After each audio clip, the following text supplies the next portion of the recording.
Agradeço em especial a mim pelo convite de partilhar com vocês nessa manhã sobre esse tema, que é um tema bem importante. O que eu já quero deixar avisado, pessoal, de antemão, é porque quando a gente vai abordar um tema que é um tema caro a nós, como seres humanos, como a humildade, né? É um tema assim, não é um tema só de interesse teórico. Humildade é com certeza um tema de interesse profundamente humano, existencial, e de um ponto de vista cristão também espiritual e de discipulado. A gente é parte da tradição cristã, o entendimento que a virtude é uma das virtudes mais importantes da vida do discipulado cristão. Então, assim, é um tema que daria para a gente tratar de vários ângulos. Mas por que eu estou falando isso? Porque o ângulo que eu vou tratar hoje pode parecer, espero que vocês não sintam, mas assim, pode parecer um pouco árido. Ou seja, eu não vou falar sobre humildade intelectual num ponto de vista mais existencial, né, pastoral, que são super importantes. Não estou, por favor, né? Na verdade, a gente precisa desses aspectos da humildade. Mas eu vou tratar de um ponto de vista filosófico, é diferente, né? Então, a minha proposta não quero aqui, o meu objetivo hoje não é, assim, dar uma palavra que vai mover cada um de nós a ser mais humilde. Claro, eu espero que todo mundo aqui queira ser mais humilde, isso tem que ser uma busca constante. Vocês entenderam, pessoal, o que eu quis dizer? Eu só tô com medo que falam, nossa, amor, tá muito teórico, mas a minha proposta hoje é bem teórica mesmo, tá? Sem diminuir em nenhum nível a importância da gente ter diálogos existenciais, pastorais, pessoais, para conversar sobre também este tema. Mas alguns pontos iniciais. Deixa eu fazer algumas perguntas para vocês. Né? Eu sei que a Karine precisa manter a câmera fechada, isso tudo bem, mas eu sempre peço para os outros participantes, quem puder deixar a câmera aberta, isso, para mim, como professor expositor, ajuda. Você está com a impressão de estar conversando com pessoas e não com a tela do computador. Então, quem puder, agradeço. Outra coisa, gente, deixa eu fazer algumas perguntas aqui e, por favor, me respondam para eu me situar. Quem de vocês já leu alguma coisa, ou já ouviu, ou sabe o que se trata esse universo chamado epistemologia analítica? Alguém conhece alguma coisa? Já leu? Alguém é da área aqui?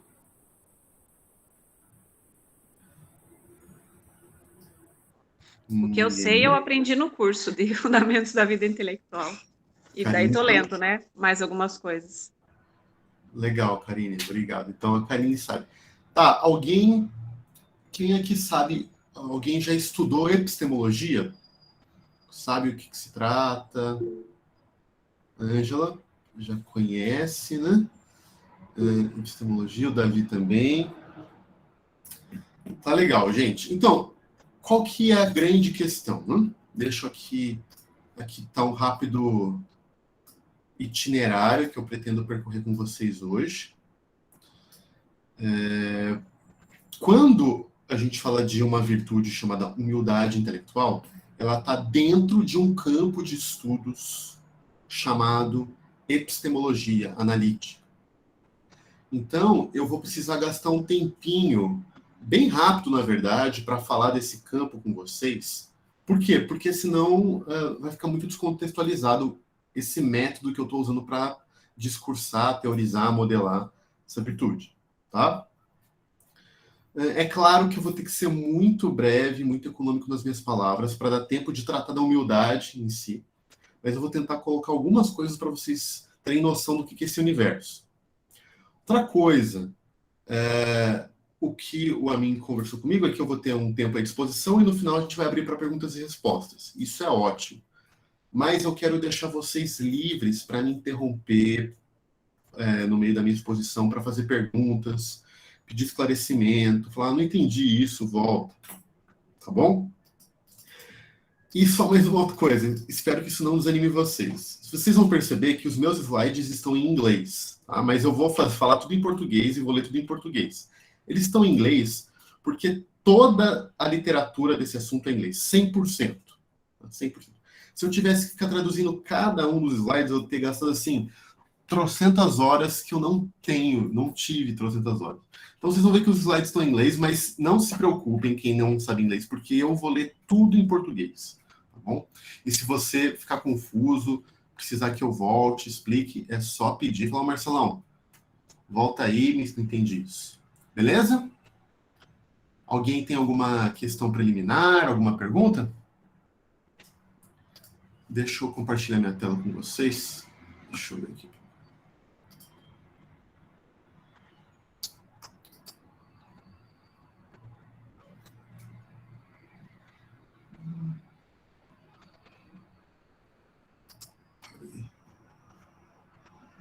Deixa eu ver aqui. Só um segundinho, gente.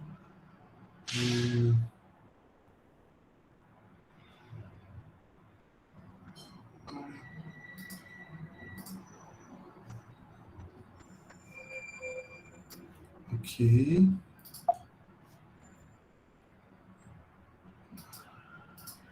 Tô vendo que eu consigo.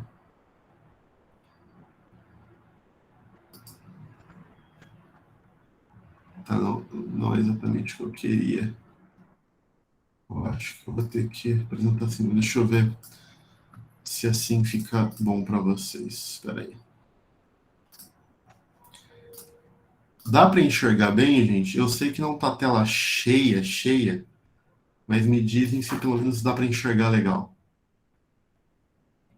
Vocês enxergam bem? Sim. Dá para ver, sim. Tá bom. Pessoal que chegou aí, bom dia para todo mundo. Muito bem-vindos. Eu pedi para quem puder deixar a câmera aberta, porque dá uma dinâmica de sala de aula, assim, para mim é legal, mas eu entendo a vida moderna e que nem todo mundo consegue ou pode, né? E está tudo bem também. Deixa eu só diminuir aqui um pouquinho.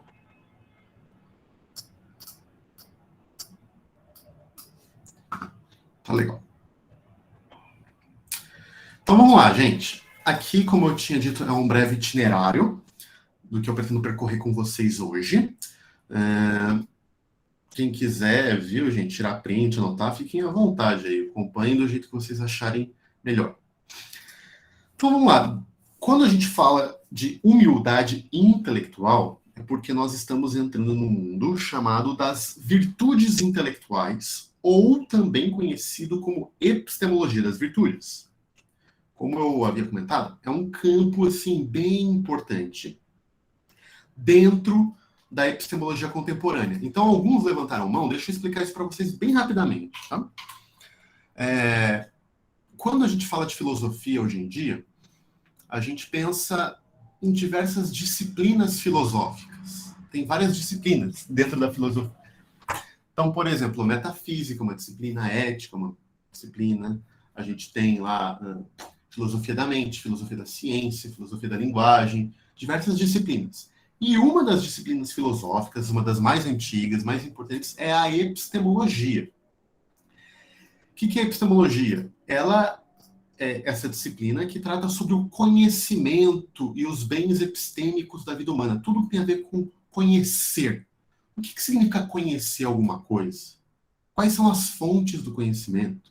Qual é a natureza do conhecimento? O que significa entender uma teoria? Quais são os critérios para eu saber se eu sei ou não sei, se eu entendo ou não entendo? Por aí vai. É um campo enorme, milenar. Então, a gente tem tanto nos filósofos clássicos, como hoje em filosofia contemporânea, muita publicação, jornais, cadeiras de universidade só dedicadas ao estudo da epistemologia. Então, um jeito que eu gosto de explicar isso rapidamente é, imaginem aí, né, que a gente está preocupado, sei lá, em aprender matemática, em aprender engenharia, em aprender programação, em aprender a história da humanidade. A gente está acumulando vários conhecimentos. Agora, o que significa conhecer o conhecimento? O que significa conhecer? Filosofia é boa em fazer esse tipo de big questions, essas perguntas mais amplas, as grandes perguntas. Beleza, cada disciplina específica quer conhecer algum objeto, quer entender. Mas quando eu dou um passo para trás e penso, peraí. O que é conhecer? Quando eu posso dizer que eu sei de fato alguma coisa? Qual a diferença entre saber e mera opinião? E um grupo diverso de perguntas e questões em torno dessa temática de conhecimento, o que trata a epistemologia. O que acontece aí? Nos últimos 20, 30 anos, um novo subcampo dentro da epistemologia surgiu, chamado exatamente epistemologia das virtudes. E aqui eu estou mostrando para vocês alguns dos principais livros e obras desse campo. Qual que é a diferença da epistemologia das virtudes para outros modos de fazer epistemologia? É que os epistemólogos da virtude, eles mudaram um pouco a questão. Bom, em vez de eu olhar, por exemplo, para uma proposição, para uma frase, para uma sentença e perguntar quais são os critérios para essa frase se tornar conhecimento e tal. Peraí, vamos parar um pouco. Será que não vale a pena a gente olhar para os sujeitos, para os agentes, para nós, no final de contas, os humanos, que são aqueles que estão aí, mundo afora, tentando entender, conhecer as coisas, e se perguntar quais são os atributos, os traços, as qualidades que nos permitem conhecer as coisas. Então, é uma mudança de foco. Em vez de olhar para um conhecimento, para uma proposição, para um tema e perguntar quais são os critérios para conhecer isso, vira e olha para nós, para os sujeitos do conhecimento. E pergunta, peraí, que tipo de atributo a gente precisa desenvolver na nossa vida para que a gente seja mais competente em entender e conhecer as coisas? Isso é importante, porque a gente vive num mundo muito incompetente em termos de conhecimento, né? Extremamente incompetente. Embora a gente viva na era da informação, eu sei que já virou um óbvio aí, todo mundo repete, você pega o celular hoje em dia, você tem 1000 universidades à mão. Nunca houve tanta informação, né, na mão das pessoas, mas a gente vê as pessoas muito incompetentes quando elas vão aí nos seus processos investigativos, nas suas condutas epistêmicas, na sua vida intelectual. A gente vê dificuldade de entender. Quem é professor sofre, né? Você fala, eu explico, o povo não entende. Você vê uma facilidade das pessoas acreditarem em bobagens, em mentiras, em fake news, em teorias da conspiração. A gente vê um ambiente epistemicamente poluído, cheio de ruídos, informações, fontes de notícia falsa, as pessoas confusas. E parece exatamente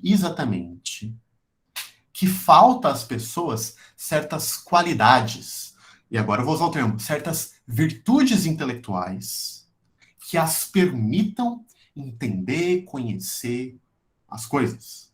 Ou, para usar uma frase que eu gosto, as virtudes intelectuais, eu já vou trazer a definição própria. As virtudes intelectuais são certos hábitos ou qualidades do nosso caráter intelectual que nos permitem produzir, transmitir e aplicar os bens intelectuais. Como diz Robert C. Wood, eles falam, nós pensamos que saber o que as ciências e a história podem ensinar e compreender o que as grandes obras literárias e filosóficas podem nos ajudar a compreender é em si mesmo um tipo de prosperidade e, de fato, um componente central e necessário do mais elevado florescimento humano. Veja, eles estão falando de epistemologia aqui. É a habilidade de conhecer e acessar esses tesouros do conhecimento humano. Isso é parte do que é ser humano de verdade. Então, resumindo isso aqui que eu disse para vocês, a gente pode dizer que esse campo das virtudes intelectuais ou da epistemologia das virtudes é o estudo das características intelectuais que nos tornam bons conhecedores, né, bons agentes epistêmicos, aqueles capazes de conhecer. Importante vocês saberem, gente, que esse campo ele é já bem amplo, tá? Eu vou falar um pouquinho do histórico dele, mas uma área que se desenvolveu mais recentemente, aí nos últimos 4 ou 5 anos, é o campo dos vícios epistêmicos. interessantíssimo. Então, assim como tem muita gente estudando as virtudes epistêmicas... desculpa, gente. Toda vez que eu falar virtude intelectual ou virtude epistêmica, é a mesma coisa, tá? Mesma coisa para vício epistêmico, vício intelectual. A gente usa meio de modo intercambiável. Mas existem vários autores estudando... Beleza, é lindo a gente estudar as virtudes, mas e os vícios? Os vícios estão presentes, vamos entender eles também. Um modo, então, de representar isso que eu trouxe para vocês é o seguinte: existem várias virtudes intelectuais aqui, vocês estão vendo no canto esquerdo. Tem várias que a gente poderia tratar: a humildade, a autonomia, a coragem, curiosidade, criatividade, foco, perseverança, amor pelo conhecimento, frônesis, né, Davi? Davi sabe tudo de frônesis. São, então, qualidades que nos permitem ou contribuem para a produção, manutenção, distribuição e aplicação dos bens epistêmicos. O que é bem epistêmico, Marcelo? São exatamente os produtos ou os resultados da vida intelectual. É o conhecimento, entendimento, o que a gente chama em inglês de acquaintance, né, que é o contato direto com o objeto. E o maior e o mais precioso dos bens epistêmicos, que é a própria sabedoria. Então, veja, as virtudes intelectuais é exatamente aquilo que nos permite produzir, manter, distribuir e aplicar o conhecimento, o entendimento. Um jeito também de representar isso, a gente pode falar lá para o fim, que eu não vou ter tanto tempo, é pensar isso em termos de florescimento intelectual. Ou seja, o cultivo das virtudes intelectuais é o cultivo das qualidades do caráter que produzem ou contribuem para o florescimento intelectual. Tá bom? Ok, então eu coloquei só uma seta para enfatizar esse ponto. Quando a gente olha para os autores aí que trabalham nesse campo de epistemologia das virtudes, existem várias definições de como cada um deles entende exatamente a virtude intelectual. Não tem uma única definição. Então eu vou apresentar para vocês a minha, tá bom? A minha definição é como eu enxergo isso. O que é uma virtude intelectual? É um traço do caráter intelectual que contribui para a aquisição, manutenção e transmissão e aplicação dos bens intelectuais, que é constituído por uma motivação intrínseca por esses bens e que promove o florescimento intelectual. Só deixa eu enfatizar uma palavra aqui, porque isso é muito debatido na literatura, que é esse contribui. Por que eu estou enfatizando, gente? Alguns autores, eles têm uma visão mais mecânica dos bens das virtudes intelectuais. Ou seja, quando eu tenho uma virtude intelectual, ela meio que produz, ela resulta em conhecimento, um bem intelectual. Meio automático. A minha visão é um pouco mais modesta. Então não é assim, que eu tenho uma virtude intelectual, então ela vai ficar gerando conhecimento. Não. Ela contribui.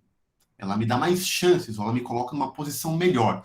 Mas não é uma coisa automática, tá bom? Eu não vou entrar em muitos meandros, porque isso aqui daria uma aula inteira só para debater esses questionamentos. Mas muito bem, vamos agora, já que vocês têm uma visão geral do que são as virtudes, vamos começar a falar sobre a humildade. Tá bom?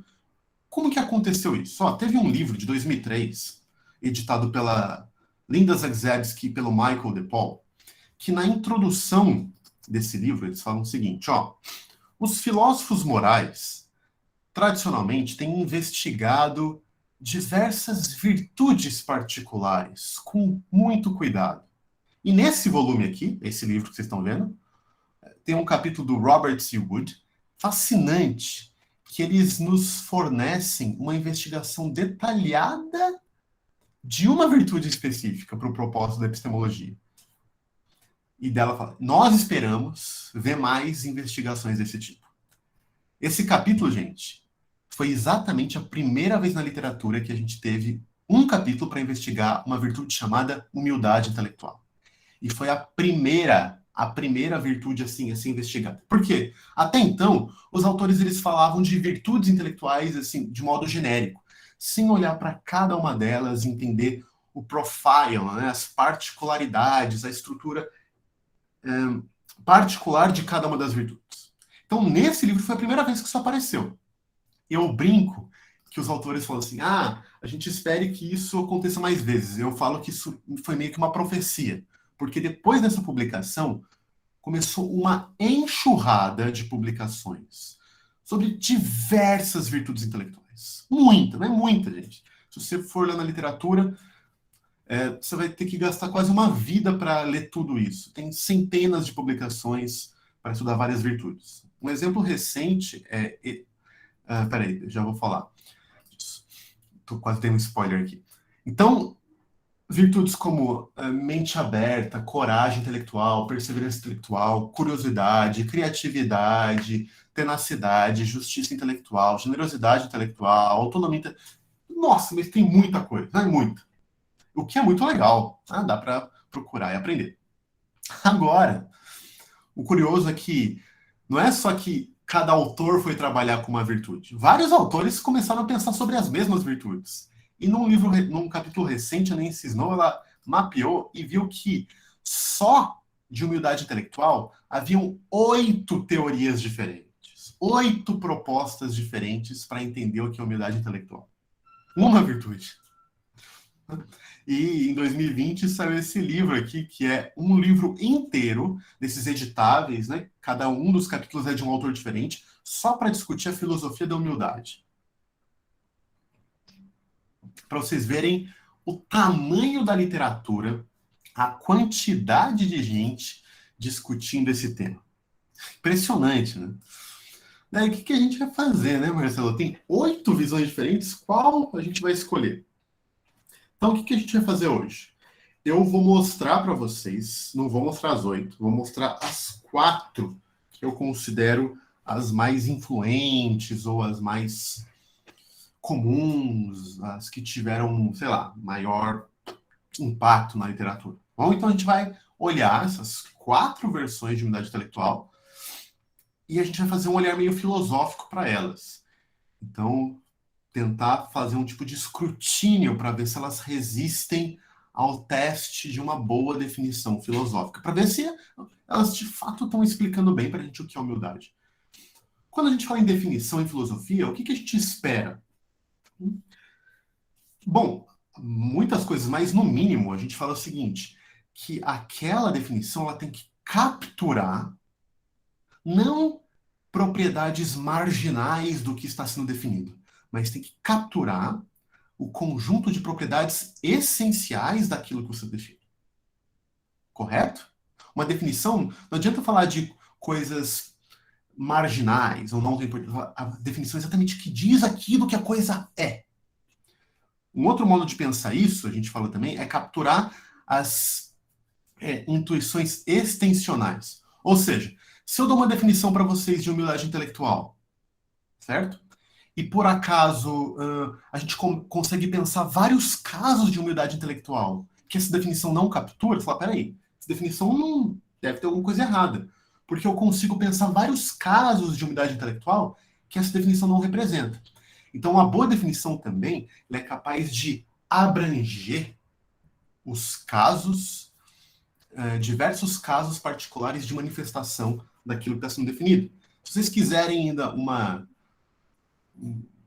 um jeito mais bonito, mais filosófico de falar isso é o seguinte, que uma definição ela é o conjunto das condições individualmente necessárias e conjuntamente suficientes para aquilo que a gente está definindo. Isso que é uma definição filosófica. O conjunto das condições individualmente necessárias, conjuntamente suficientes para aquilo que está sendo definido. Então vamos pensar aqui alguns casos paradigmáticos, tá bom? Quando que a virtude da humildade intelectual aparece? Então vamos lá, ó. Conhecimento vem até nós através de uma variedade de canais que podem ser bloqueados pela nossa preocupação com o nosso status, né? E aquela pessoa que fica buscando sucesso o tempo todo vai ser um dos modos de bloquear esses canais. Então, para que isso funcione bem, esse processo requer que a gente seja capaz de ouvir, tanto literalmente quanto figuramente, o que os outros dizem, certo? Para a gente aprender. Então, imagina, para a gente acessar os bens intelectuais, a gente está num mundo com muitos canais de informação. Para eu ter bom acesso aos bens intelectuais, eu não posso bloquear esses canais. Então, uma coisa que eu preciso ser capaz de fazer é ouvir, para estar aberto que esses canais cheguem a mim. E daí ele fala, se o que nós falamos mostra que a gente, de algum modo, é superior aos outros, se eu tento toda vez mostrar que eu sou superior aos outros, o que vai acontecer com as pessoas? Elas não vão sentir tão à vontade de falar as opiniões delas. O que isso vai acontecer? Sem eu perceber, eu vou estar bloqueando canais de conhecimento dos outros em direção a mim. Eu crio uma roupagem de tão inteligente, de tão bom, de tão esperto, que ninguém vai querer me falar nada. Ah, ele já sabe. O que eu estou fazendo inconscientemente? Eu estou bloqueando canais de conhecimento em relação a mim. Certo? Deixa eu dar aqui uma ilustração disso. Então, ó, lembra aí. Temos os vários bens epistêmicos, como conhecimento aí. Diversos canais pelos quais a gente acessa, recebe e transmite esses bens epistêmicos. Quando eu leio um livro, vejo videoaulas, leio bons jornais, converso com amigos ou pares epistêmicos, quando eu sou guiado pelos meus tutores, quando eu contemplo uma obra de arte, por aí vai, né? Mas, o que esse autor está falando? Que a preocupação com o próprio status intelectual, essa absorção em si mesmo, de algum modo obstrui o florescimento intelectual. Não permite que esses bens epistêmicos cheguem a mim ou que os meus bens epistêmicos cheguem até os outros. Todo mundo está aqui comigo, gente? Não está entendendo? Beleza. Então, a partir disso, vamos começar a olhar para as versões diferentes da literatura aí de humildade intelectual. Tá bom? Então, vocês vão ver. HI1 é humildade intelectual versão 1.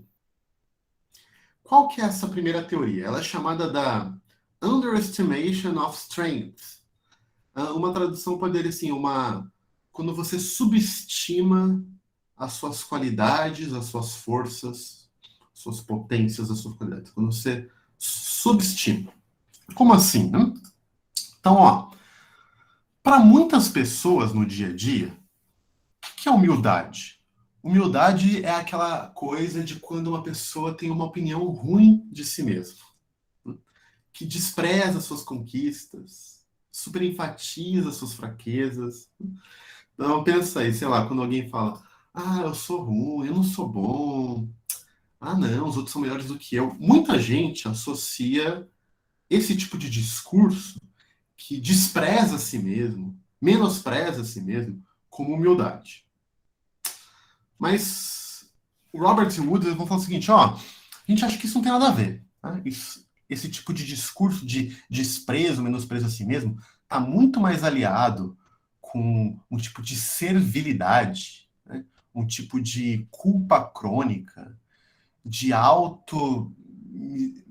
autocondescendência, que não é uma virtude, veja. Pode ser um problema emocional, feridas internas, etc., que levam a pessoa a ter esse tipo de atitude. Mas isso não é uma virtude. Isso não coloca alguém em posição de conhecer. Vejam bem, uma pessoa que se acha horrível, que toda hora se menospreza e despreza, é uma pessoa que vai ter coragem, impulso, vontade de buscar os bens intelectuais, o conhecimento, que ela vai achar que ela é incapaz. Então, se isso fosse humildade intelectual, isso não poderia ser uma virtude, porque as virtudes intelectuais são exatamente aquelas qualidades que nos aproximam dos bens intelectuais, não aquelas que nos distanciam. Então, eu não vou nem gastar muito tempo nisso aqui e vou simplesmente seguir o que todo mundo concorda na literatura que está errado, tá bom? Isso aqui não é humildade intelectual. Essa visão é simplesmente errada. Então, vamos olhar para as outras três, que são as três mais robustas. Assim, tem vários defensores. A primeira que eu vou tratar, que é a segunda aqui nossa, é a teoria doxástica. Doxástica. Alguém aqui sabe o que é doxástico? Doxa? Oi, Ângela, quer falar pra gente? Tem a ver com glória? Boa questão, né? Quem estuda a Bíblia em grego sabe que doxa, muitas vezes no Novo Testamento, quer dizer exatamente a glória, doxa teu, a glória de Deus. Olha só, Bom ponto. Doxologia, né, que é a área da teologia que pensa sobre glória. O culto. Oi? O culto tem a ver com culto. O culto, né, de dar glória a Deus, o culto. Bom ponto, mas não é isso, tá? Deixa eu explicar. No grego, a palavra doxa, de glória, ela vem de uma palavra mais primitiva grega, que significa aparecer, apresentar. Daí que vem a ideia de glória, como que aquilo é apresentado, como aquilo é exposto. Mas, do outro lado, quando a gente usa provérbio pessoal, doxal, por exemplo, tem a ver como eu apareço, ou, melhor, como eu acho, ou como eu creio. Tá? Então, doxa, normalmente em epistemologia, tem a ver com as nossas crenças. Então, se você for algum dia ler livros de epistemologia, falar assim, porque a nossa estrutura doxástica, não sei o que, doxa, tem a ver com as nossas crenças. Então, gente, uma coisa, tá? Deixa eu só avisar todo mundo que crença é uma palavra muito comum em epistemologia e ela não é essa visão mais senso comum, crença como uma coisa meramente religiosa. Crença é o estado mental mais básico de epistemologia. Toda vez que a gente tem qualquer ideia sobre o mundo e qualquer representação, isso é uma crença. Por exemplo, em epistemologia, eu tenho uma crença de que eu estou segurando um copo. Isso é uma crença. Eu tenho uma crença de que eu tenho 34 anos. Eu tenho uma crença de que hoje é sábado. Eu tenho uma crença de que eu estou conversando virtualmente com colegas de Brasil afora. Eu tenho uma crença que Jesus Cristo ressuscitou dentre os mortos. Tá vendo? Crença eu uso para qualquer opinião, representação que eu tenha sobre o mundo. Desde coisas mais triviais, como eu tenho 5 dedos na minha mão direita, até coisas profundas, como, sei lá, Jesus Cristo ressuscitou dos mortos. Entenderam, gente? Então não fiquem, quando eu falo da teoria das crenças aqui, com uma visão de que eu estou falando de coisa religiosa. Não é o caso, tá bom? Então vamos lá. Essa visão tem vários defensores e versões um pouquinho diferentes. Um livro que exatamente defende essa visão é esse chamado Humildade Intelectual, de Ian Church e do Peter Samuelson. Gente, só um segundinho.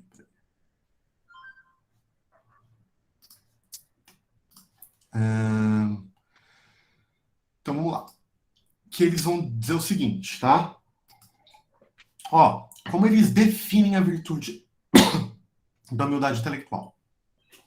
Humildade intelectual é a virtude de acuradamente rastrear o que alguém poderia tomar como sendo o status epistêmico positivo de suas próprias crenças. Vou repetir. Deixa eu ver uma coisinha aqui. Tá.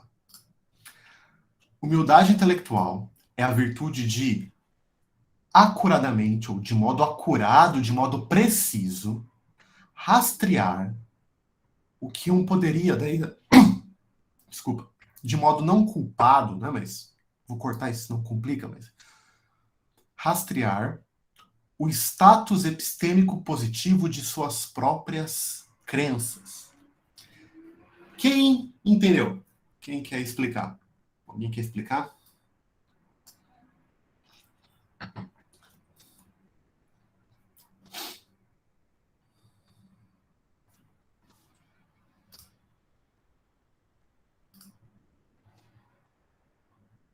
Ninguém? Então tudo bem. Deixa eu tentar explicar para vocês.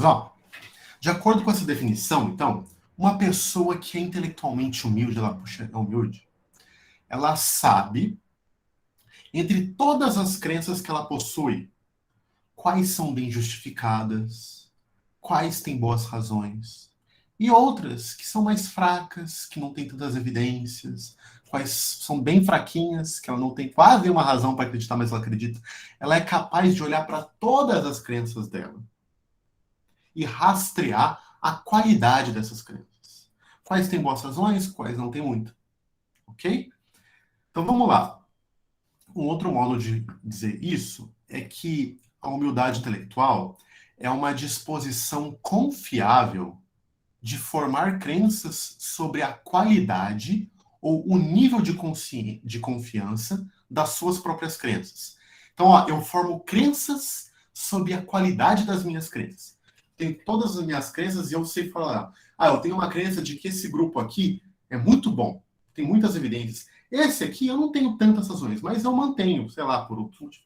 E esse grupinho aqui, não, esse aqui eu sei que não tem muita evidência, mas sei lá, eu creio mesmo assim. Deste modo, uma pessoa intelectualmente humilde sabe quais é a mesma coisa que eu falei, né? Repetir. Então, deixa eu representar isso aqui. Imagina um jovem que tem.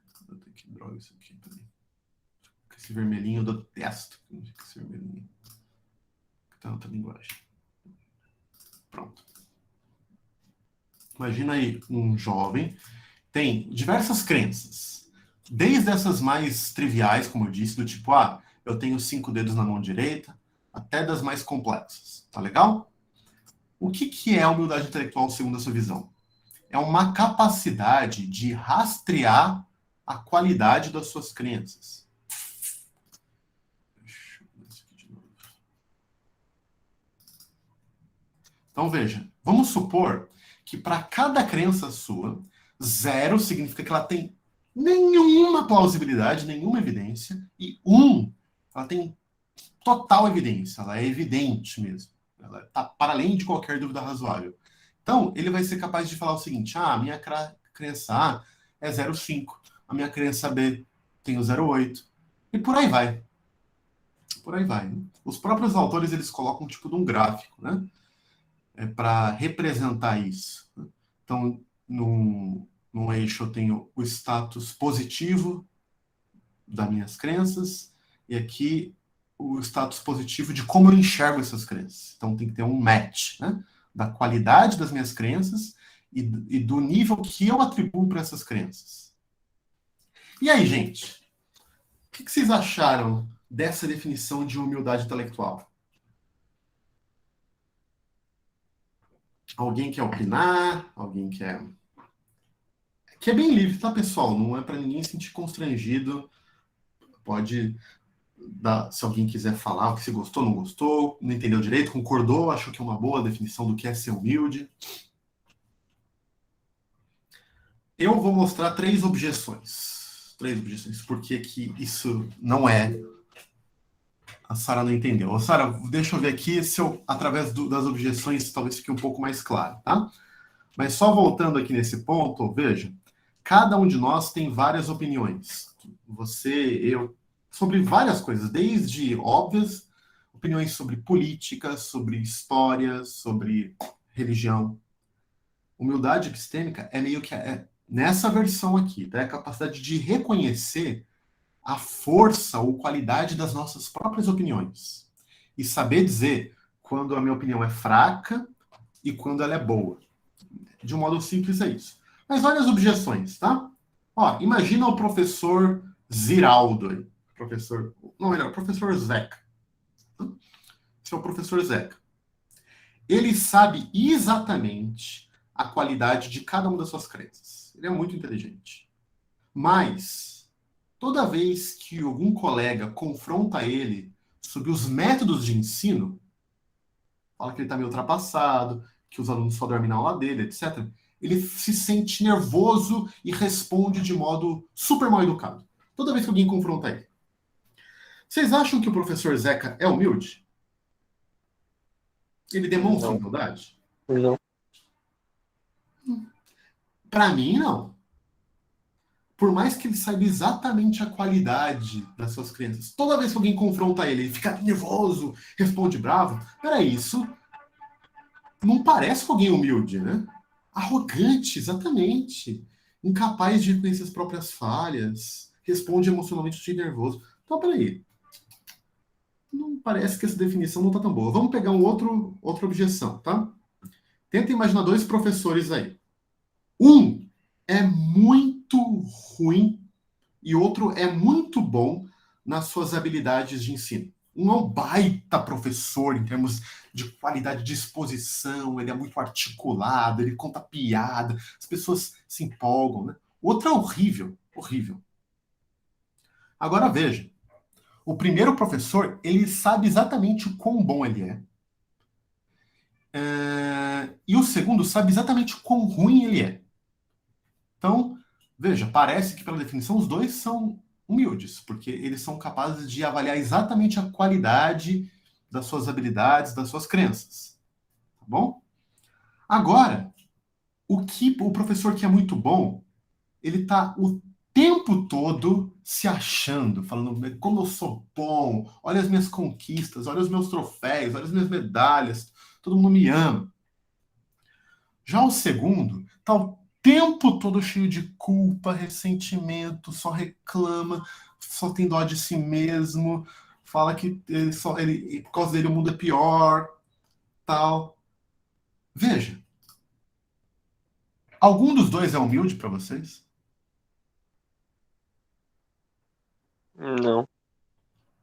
Eu diria que também que nenhum dos dois é humilde. Porque, veja, embora ambos consigam olhar para si mesmos e reconhecer a qualidade das suas crenças, os dois estão absorvidos em si mesmos. A preocupação dos dois, embora em polos diferentes, eles só se preocupam com si. O primeiro só com as suas conquistas, o segundo só com as suas derrotas. Mas, de qualquer jeito, eles só se preocupam com si mesmos. Isso também não parece a virtude de ser humilde, alguém que é realmente virtuoso. Eu não vou ler esse terceira objeção, mas eu só vou falar o seguinte. O Davi, pode falar. Não, eu só queria que eu achei que tu ia depois da objeção 3, mas tu disse que não ia falar, só tu repetir qual é H1 e H2, só pra fazer um processo de H1 o nome e H2 de novo. Perfeito, farei isso.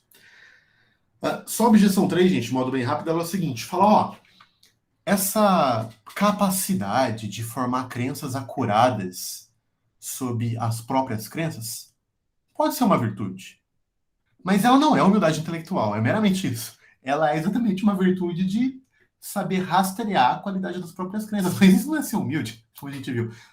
A pessoa pode ser capaz de rastrear exatamente as próprias crenças e ser um baita de um arrogante, ou ser uma pessoa cheia de autopiedade, só falar de si mesmo. Tá? Então, a objeção 3 fala, ó, ela não nega que essa capacidade de rastrear a qualidade das próprias crenças seja bom, seja virtuoso.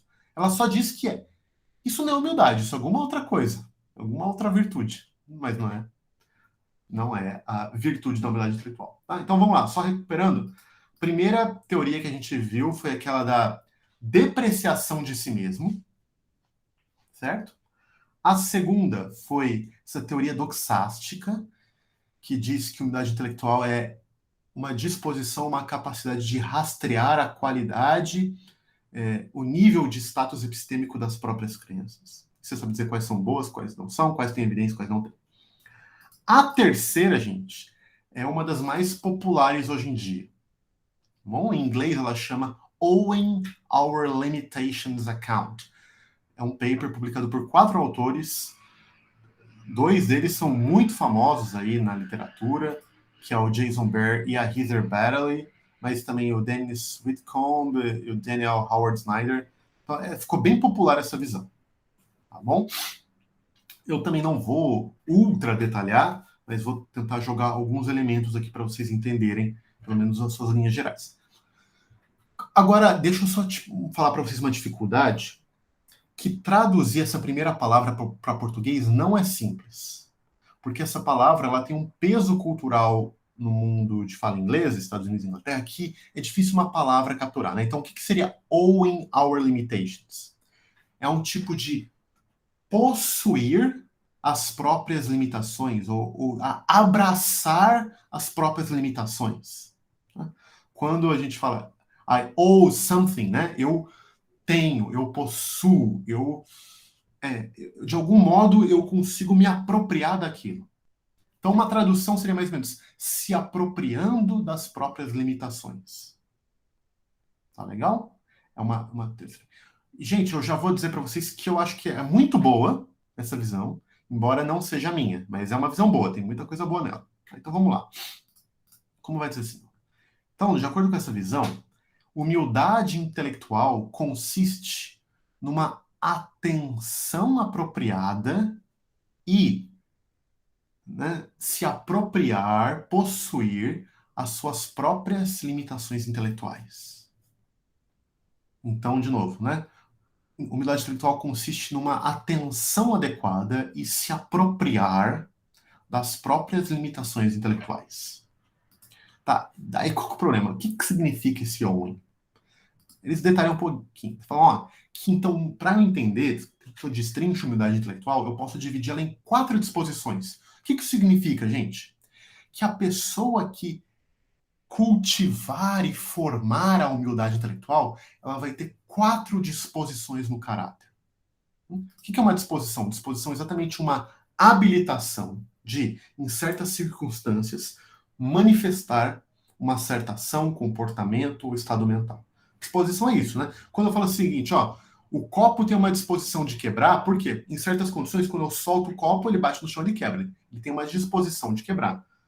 Quando eu falo, sei lá, que o ferro tem uma disposição de esquentar, é porque em certas condições, quando esquento, põe o fogo lá, esquenta.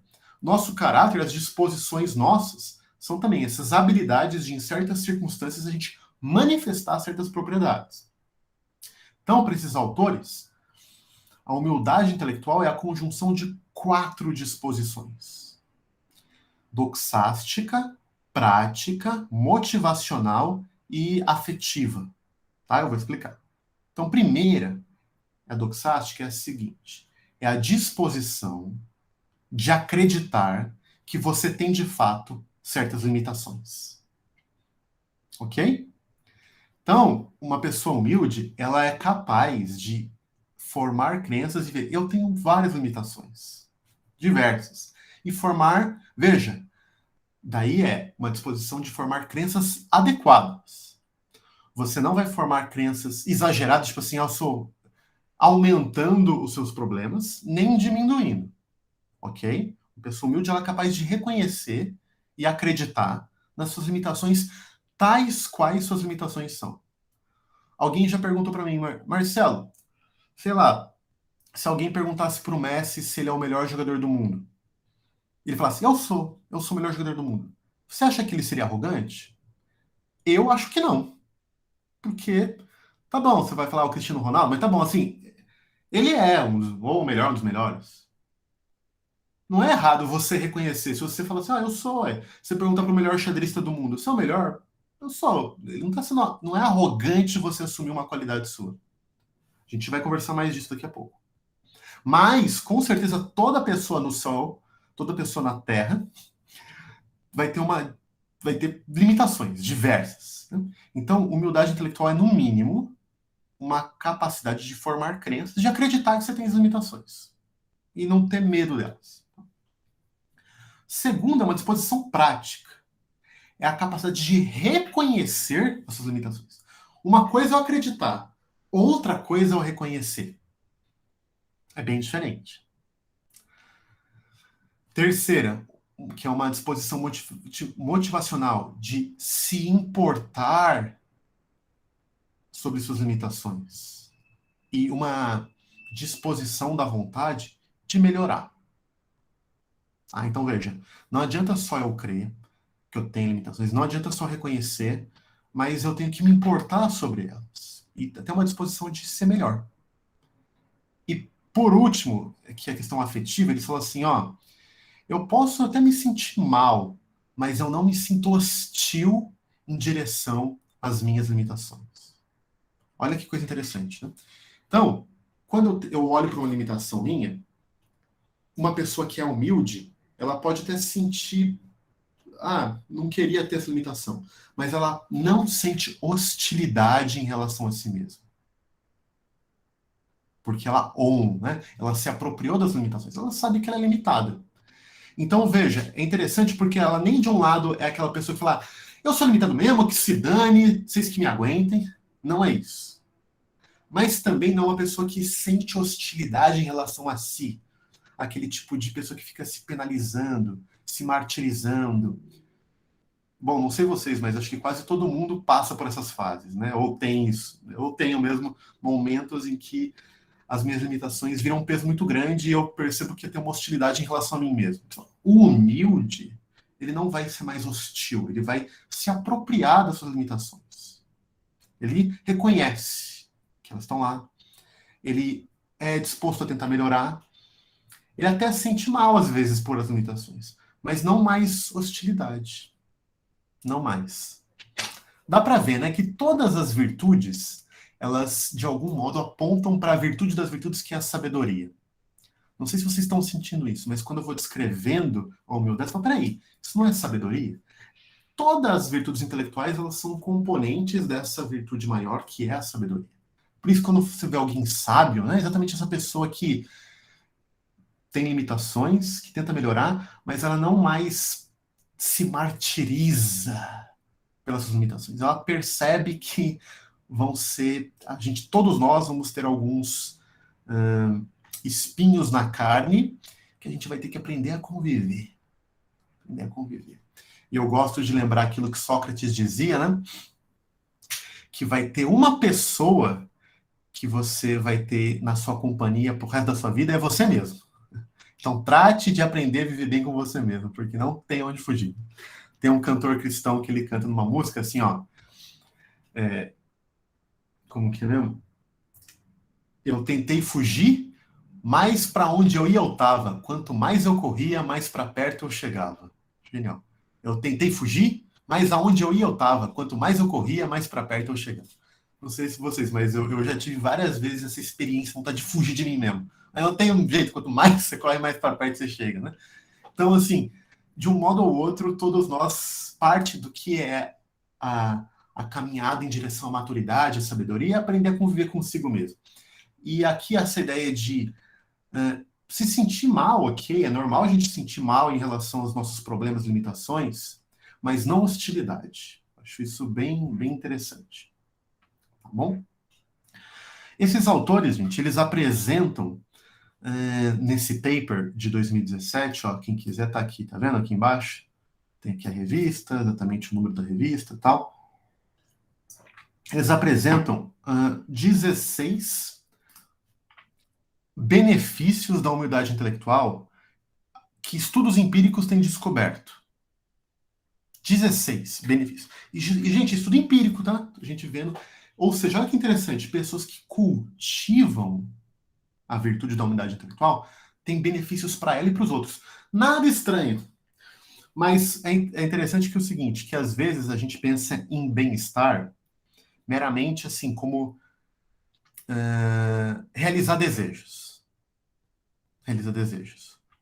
Que é o que pesquisas empíricas estão falando aqui. O cultivo de virtudes que exigem esforço, exige em algum sentido se abster de desejos imediatos, né? Cultivo de qualquer virtude é esforço moral, é renúncia, é dedicação. Isso traz benefícios.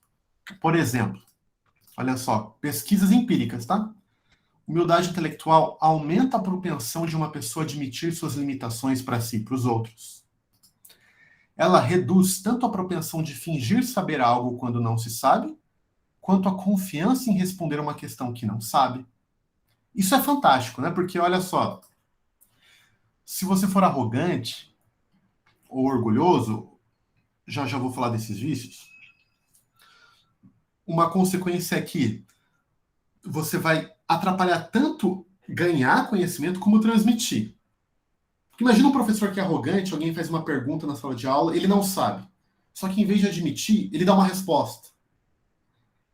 Pode ser que as pessoas acreditem, é o professor falando, então o pessoal acredita, ele passa uma informação errada, então ele está atrapalhando a formação das pessoas lá. A humildade intelectual reduz a propensão de culpar outra pessoa ou se fazer de mal entendido quando confrontado a respeito de limitações intelectuais. Diminui a propensão de estabelecer objetivos intelectuais inalcançáveis. Eu vou ler 800 livros por ano, eu vou fazer resenhas, eu vou fazer... O humilde ele vai falar, não, eu reconheço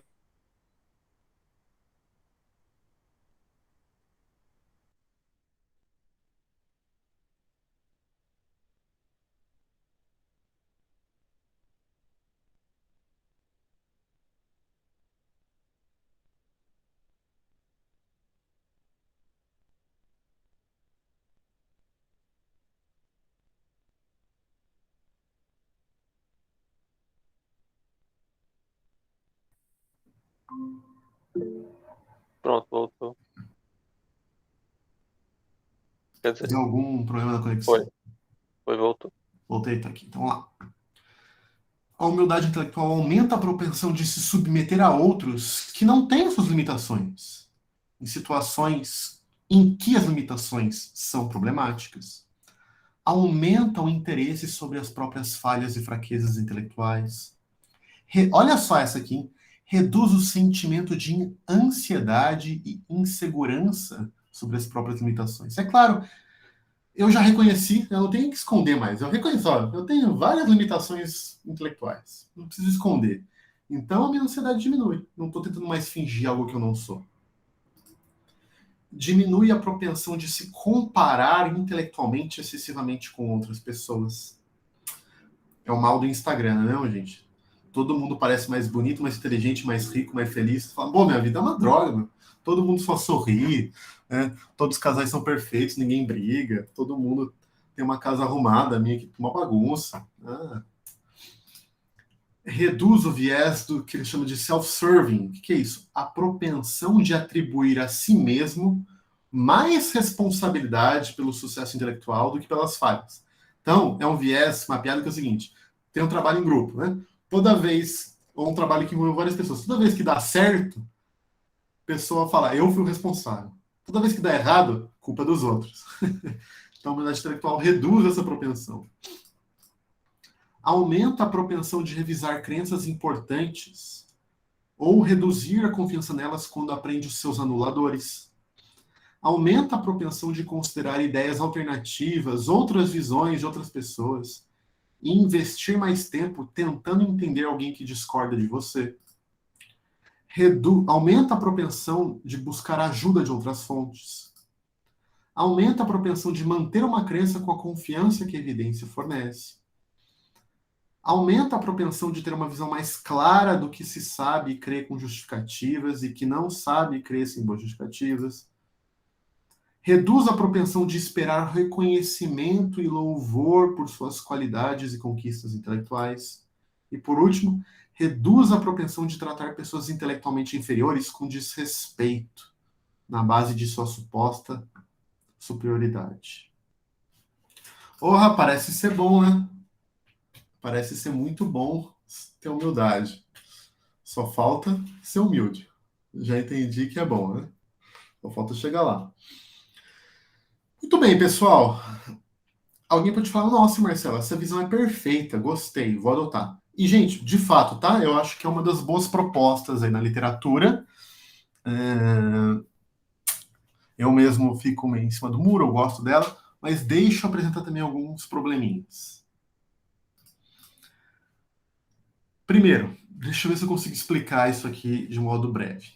Ó, vícios como arrogância intelectual e servilidade são sensíveis tanto às suas forças ou qualidades intelectuais quanto às suas limitações, certo? Olha aqui.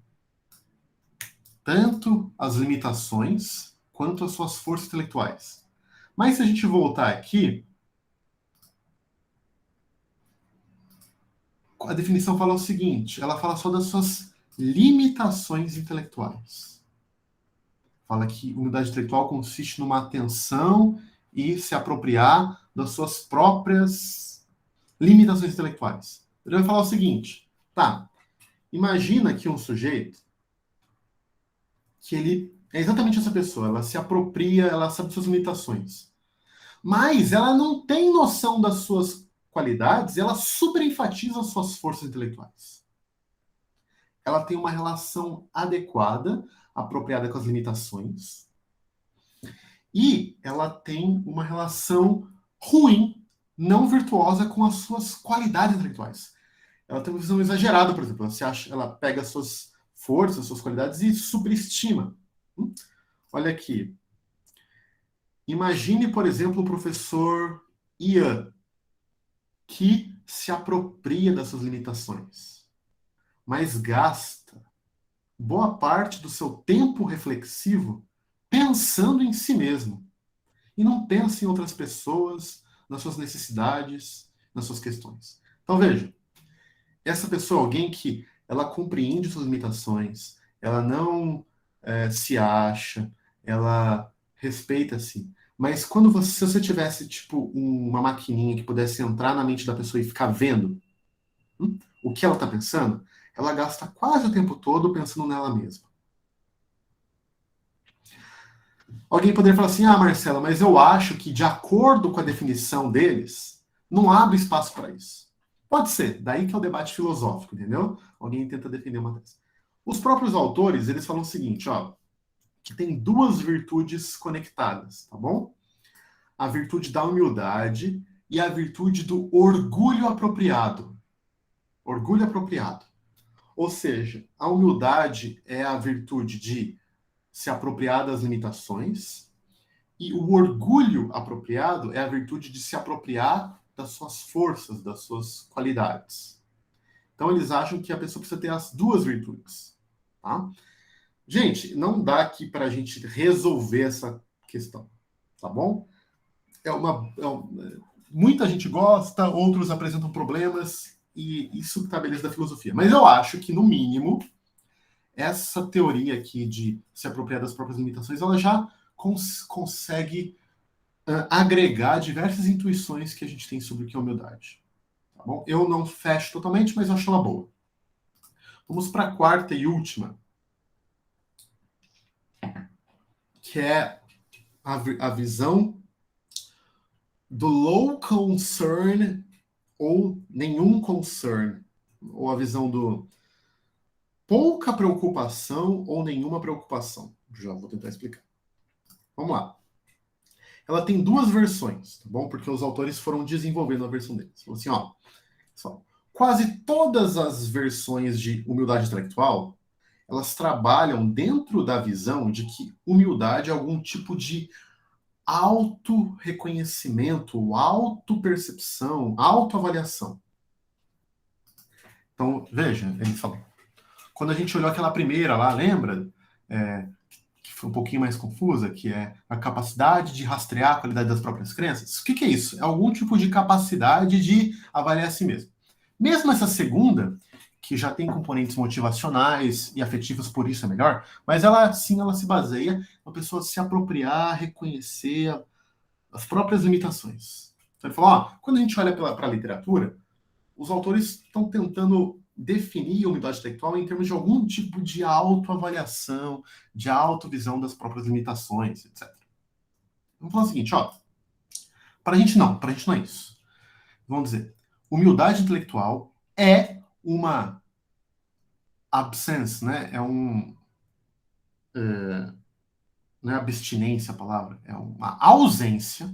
Humildade intelectual é uma ausência dos vícios do orgulho.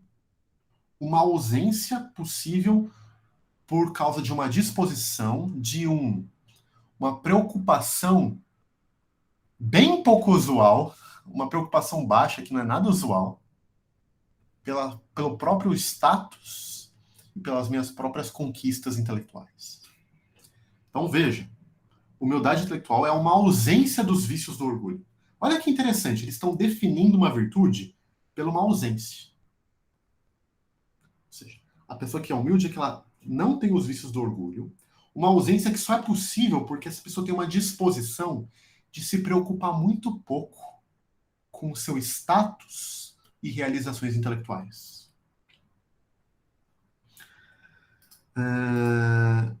Então, por exemplo, uma professora intelectualmente humilde, ela pode ouvir críticas aos seus métodos de ensino, ela reconhece as suas falhas e melhora as suas habilidades. Por quê? Porque ela está mais preocupada em ajudar os seus alunos a alcançarem conhecimento do que ela ser reconhecida como uma professora ótima. Veja, ela é livre da preocupação de ser reconhecida como alguém bom. O que está no coração dela? O que preocupa ela? É ajudar os alunos dela a alcançar o conhecimento. Então, se alguém chega assim, professora, sua aula última foi uma porcaria. É claro, você não precisa ser chato, né? Professora, não foi boa a sua aula. Ninguém entendeu. Ela não vai ficar se sentindo horrível, porque ela não está preocupada em como os outros sabem. Ela fala, puxa, o que eu posso mudar? Porque eu quero que meus alunos entendam. Então, o que eu posso mudar nos meus modos de exposição? Deu para entender, gente? Deu sim. Né? Eu Alguém falei falou que alguma deu coisa? sim, deu para entender. Obrigado, Davi. Ótimo. Deixa eu dar alguns exemplos. Olha que bonito isso. A humildade intelectual vai ser um traço do nosso caráter quando a gente se importa tanto com conhecimento, o entendimento e chegar à verdade de alguma questão importante, que a gente se torna, assim, desatento sobre o nosso ranking, sobre o nosso valor diante dos outros, como os outros estão aparecendo. Por isso que eles falam assim, qual que é a diferença da humildade moral da humildade intelectual? São virtudes bem conectadas. É que a humildade intelectual é exatamente isso, é uma pessoa que está tão apaixonada e preocupada com conhecimento, entendimento e a verdade, que essas preocupações a tornam desatentas para como ela aparece para os outros. Então, veja, tem um caso muito famoso, me permitam, gente, eu não vou lembrar o nome da cientista, né? Para muitos, uma das maiores descobertas científicas do século XX foi a descoberta da estrutura do DNA, que é a dupla hélice, né? Aquela estrutura da dupla hélice. Acho que todo mundo já viu uma aula de biologia, né? Que o DNA são duas cordas, assim, que vão se enrolando e tem as conexões da dupla hélice. E os autores que publicaram e ganharam o Nobel foram o Crick e... Alguém lembra o nome do outro autor? Alguém pode até buscar no Google aí. Os dois autores que ganharam o Nobel. Oi? Watson e Crick. Watson e Crick, obrigado, Daniel. Exatamente. Eles super famosos, né? O que pouca gente sabe é que havia à época uma corrida, por assim dizer, entre vários centros de pesquisa para ver quem chegava primeiro nessa estrutura. O Watson e o Crick eles estavam obcecados por ganhar a corrida. Mas tinha uma pesquisadora, que se eu não me engano era de Cambridge, que ela meio que quase antes de todo mundo conseguiu resultados que levavam a apontar, acho que é Rosalind alguma Franklin. coisa. Rosalind Franklin. Perdão, Daniel. Rosalind Franklin. Rosalind Franklin, obrigado, Daniel, muito obrigado. A Rosalind Franklin, ela conseguiu resultados empíricos até que já levavam para algo bem próximo da dupla hélice do DNA. O Watson e Crick, eles meio assim que roubaram informação, toda uma história de como eles conseguiram acesso e tal, e publicaram isso antes dela. Gente, sabia que ela não reclamou? Que ela não ficou ofendida? Que ela não saiu brigando por aí? Por quê? Porque a preocupação primeira da Rosalind Franklin, que merecia o Nobel mais do que os outros, era com alcançar um conhecimento que seria um enorme benefício para a humanidade. A preocupação do Watson e Crick era ganhar o Nobel, era status. Claro que eles também tinham, eles amavam a química, etc. Mas tá vendo? A Rosalind Franklin, o coração dela tá o seguinte, quero chegar ao conhecimento, quero chegar à verdade. E isso a tornou um pouco desatenta. Um exemplo assim, notável de humildade intelectual, né? Que a pessoa está preocupada com o bem intelectual em si e não tanto com a reputação. Mas tem alguns problemas, tá? Deixa eu só ver o seguinte. Tá, isso aqui diz com outras palavras do que eu já disse, deixa eu fazer uma representação aqui. Então veja, a humildade, os autores colocam, é um tipo de ausência dos diversos vícios do orgulho. E aqui eu coloquei diversos vícios do orgulho. Na verdade, não eu. Os autores, eles conseguem elencar 17 vícios do orgulho. Né? Ambição exagerada, impertinência, autopiedade, vaidade, arrogância, dominação, grandiosidade, egoísmo, snobismo. E é muito legal nesse livro deles, pessoal, que eles meio assim que descrevem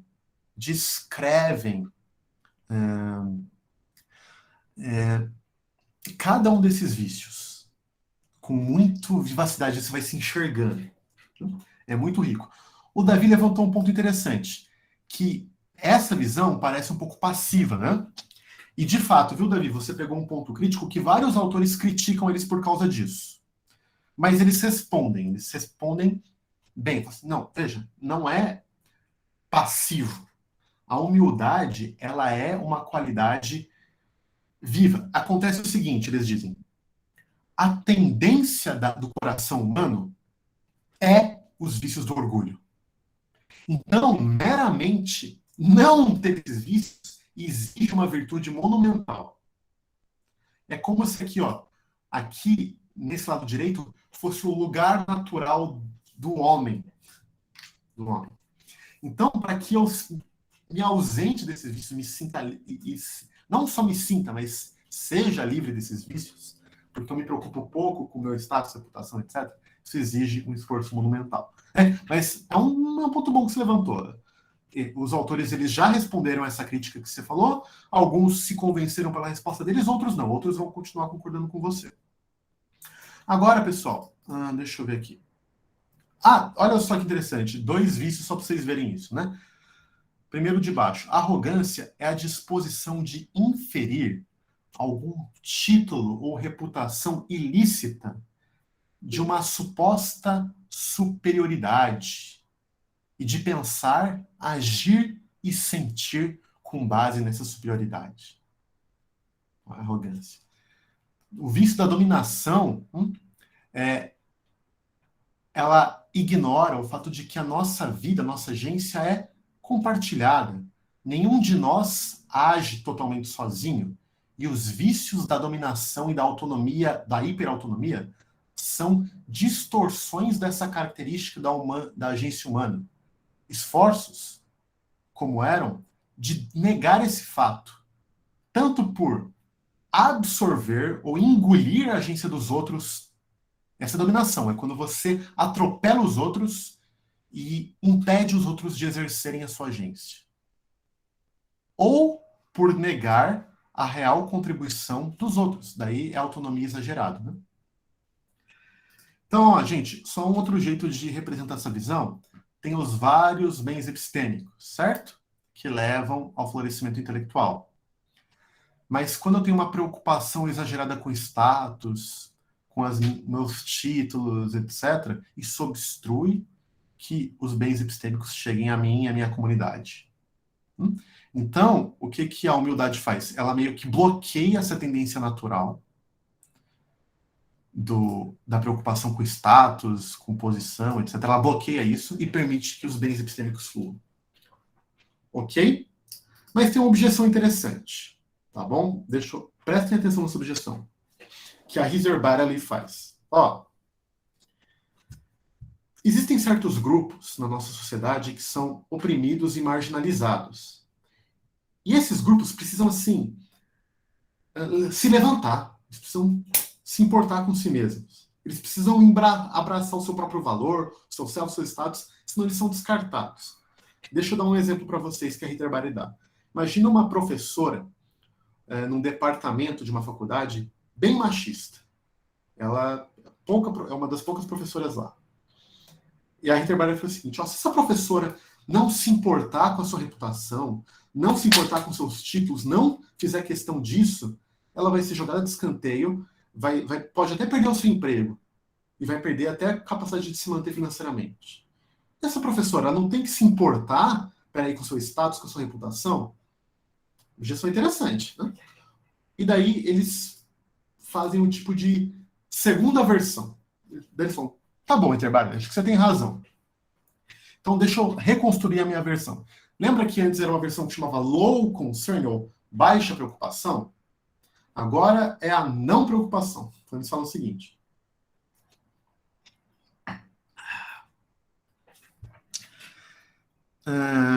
Essa definição, então, de humildade intelectual trata a humildade também como uma negação de diversos vícios. Dominação, hiperautonomia, arrogância, presunção, vaidade, pretensão, snobismo, autopiedade, autojustiça, orgulho, inveja.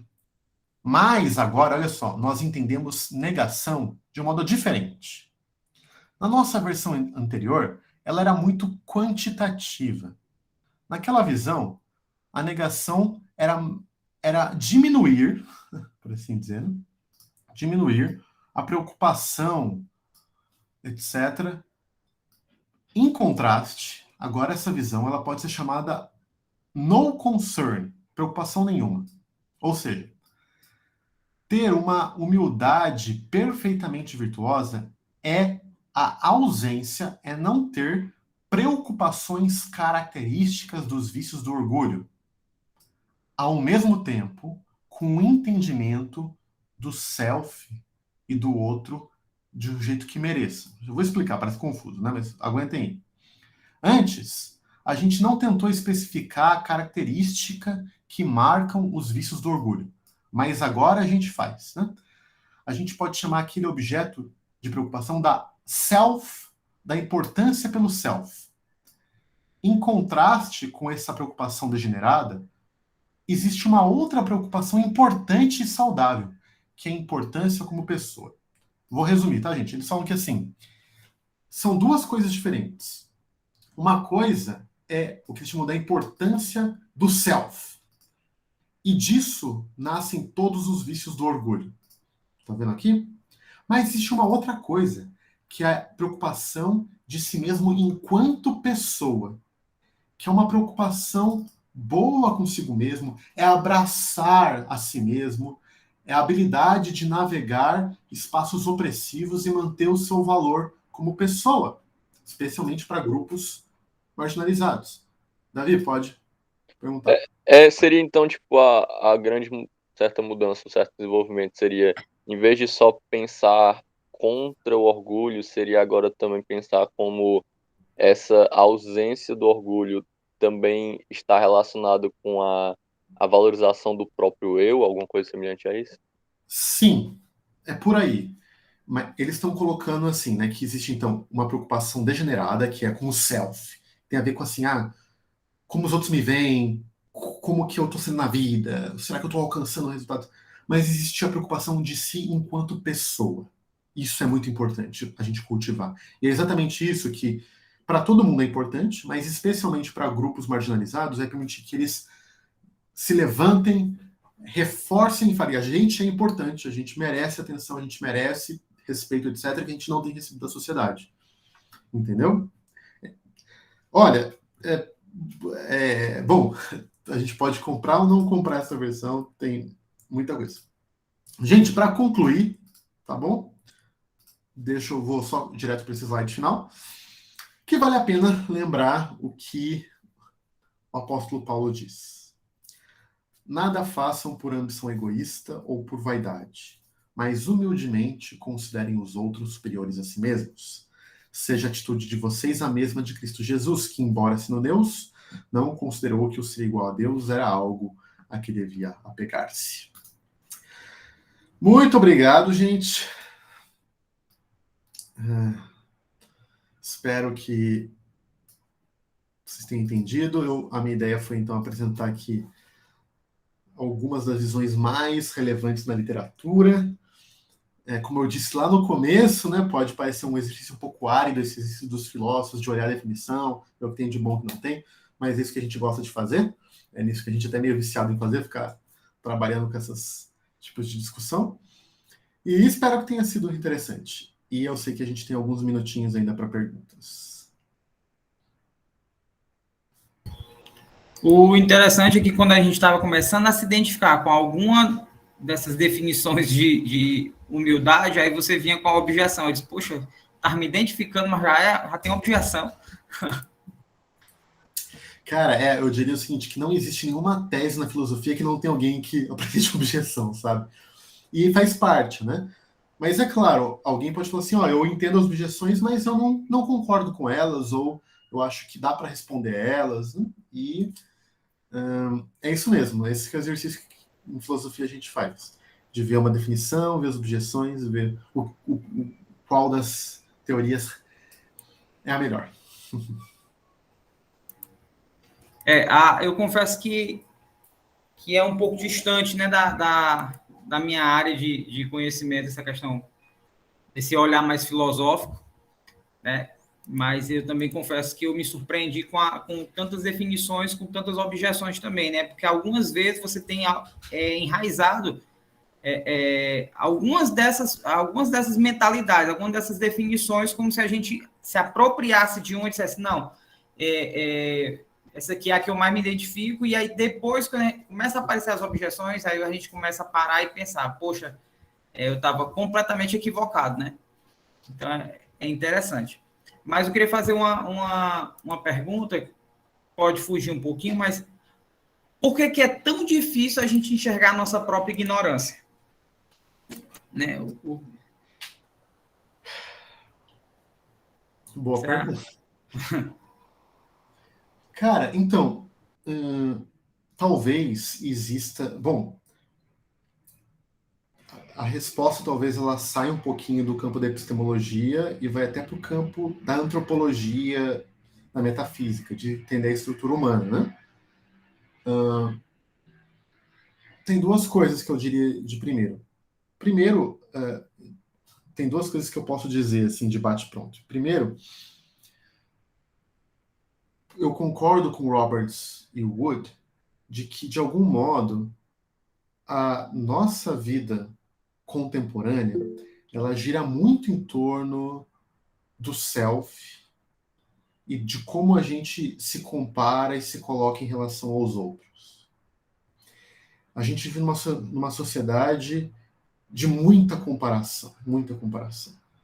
E tem vários estudos empíricos, eu até comentei no Instagram, mas vários estudos empíricos mostrando que as mídias sociais, elas radicalizaram esse processo que já era um processo comum da vida humana, que é de se comparar.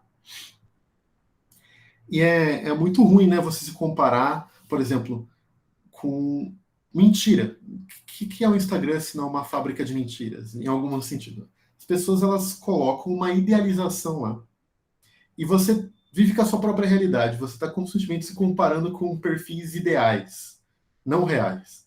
Então, você tem a sua realidade contrastada com a idealização de outros. É muito injusto com a gente mesmo. Mas, de algum modo, a vida humana ela está apoiada sobre essa tentativa de se afirmar, de se colocar. Tem alguma coisa no nosso ego muito ferido. E daí tem a segunda coisa, que de um ponto de vista cristão, a tradição cristã sempre ressaltou o maior dos vícios, o primeiro dos vícios capitais, o orgulho, exatamente, né? Como a raiz de todos os outros vícios humanos. Está enraizado na própria rebelião humana contra Deus e que se tornou um padrão de existência humana. É essa revolta contra Deus e a afirmação absoluta de si contra os outros. Né? Então, há algo no nosso coração, na raiz espiritual da nossa identidade, muito doentia. E é muito difícil a gente se afastar disso. E daí acho interessante os autores colocarem um cluster de 17 vícios que estão abarcados nessa ideia do orgulho. Então tem uma raiz espiritual, pelo menos eu enxergo assim, muito poderosa, que dificulta a gente de lutar contra o orgulho. Mas, cara, eu acho que daí envolve uma série de renúncias, de práticas, e dentro da visão cristã, da dependência de Deus, né, do reconhecimento da nossa necessidade da graça divina, para que a gente consiga crescer em humildade. Mas é uma pergunta muito boa.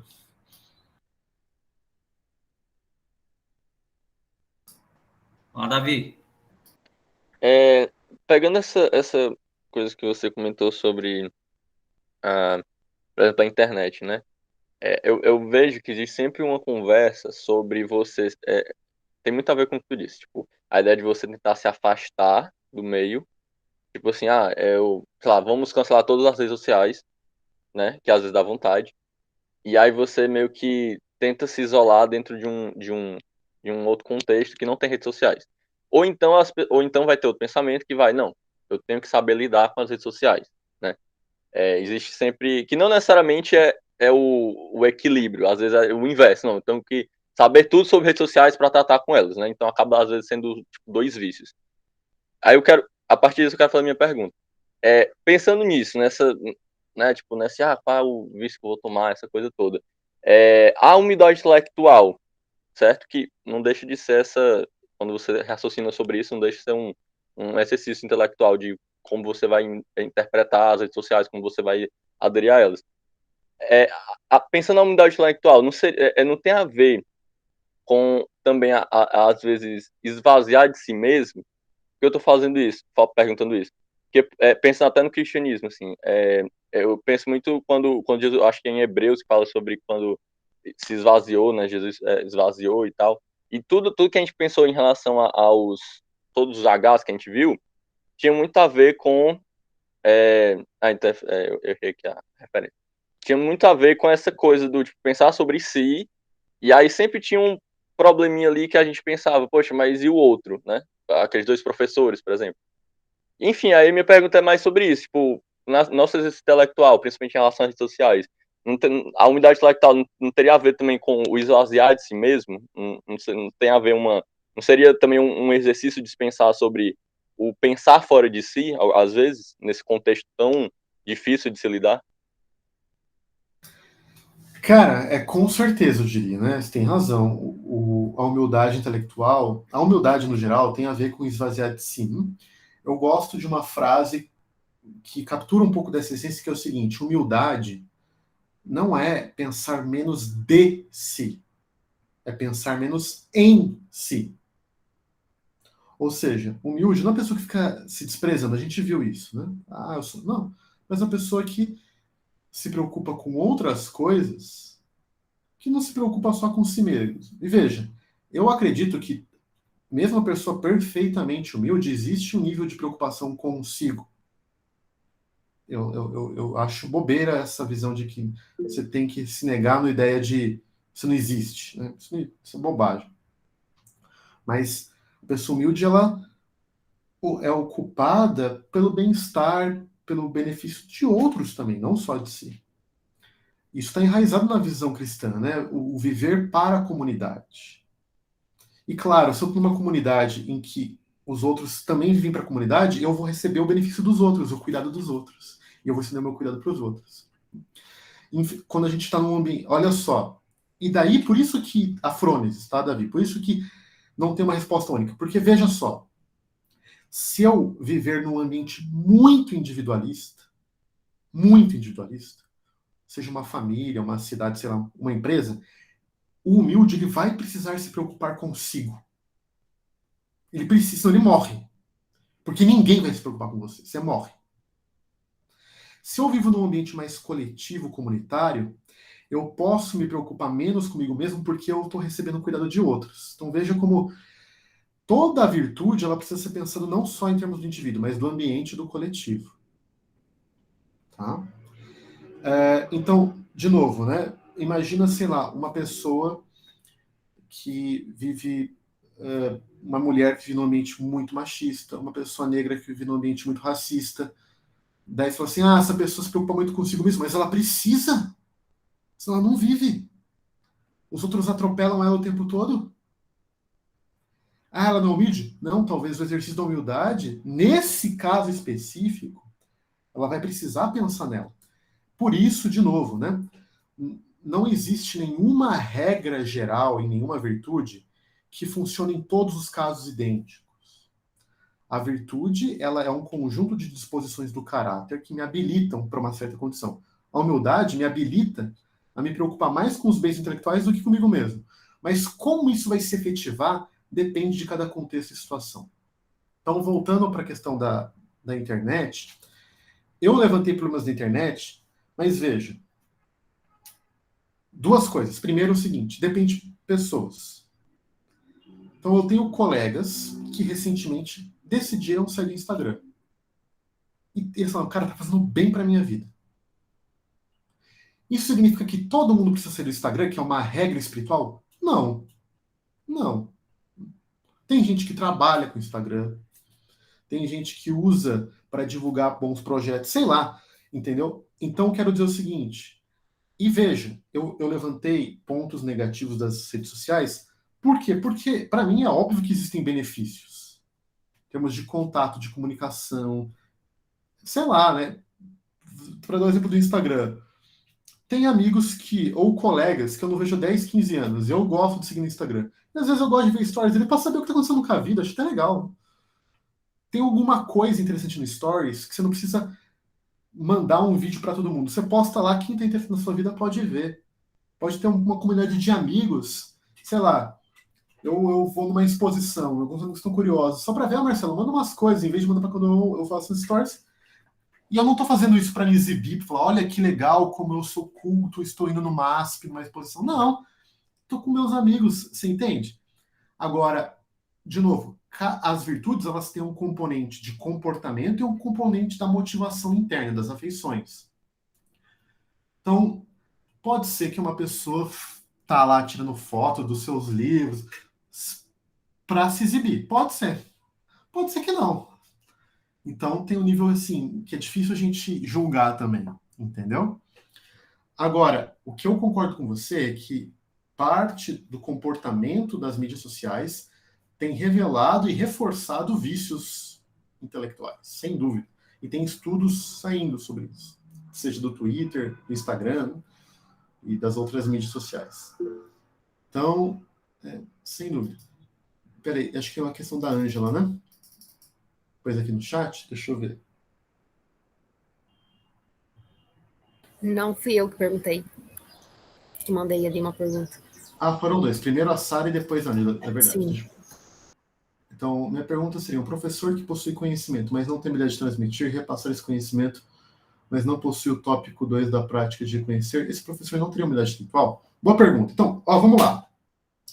Boa questão, Sara. São duas questões conectadas, mas separadas. Ou seja, uma questão é a habilidade didática do professor.